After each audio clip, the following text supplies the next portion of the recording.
As an HR professional, I believe that the most important role for the human resources function is to create a fair work environment where rewards are distributed based on defined metrics. But that's easier said than done. In this program, we will explore some of those challenges and provide tips and strategies that will help you roll out a successful program with minimal resistance. My name is Mustafa Rifai, and I'm an HR professional specialized in operational transformation. For the past 15 years, I worked for mid-sized and Fortune 500 companies in creating and rolling out HR programs for their organizations. And I also partnered with operations in those companies to tackle their attrition challenges.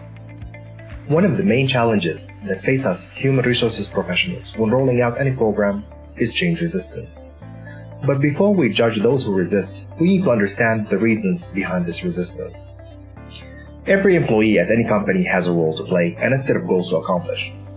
And any task that does not contribute directly into accomplishing those goals will be deemed unnecessary and a waste of time.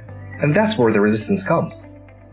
Here, we will need to find common ground to show the employee the connection between the program and his work and how could it benefit him. This is not your typical performance management training program. This is a step-by-step manual where it will give you focus areas, tips on how to prepare for the program with attached presentation templates, forms, and a fully functional performance management application, which I created with Microsoft Excel. This will help you throughout the program. This training was created based on practical experience, successes, and mishaps, and by bridging the gap between reality and theoretical training to which I received from industry professionals. I would like to invite you to join this journey and share my experience. If you're ready, enroll now.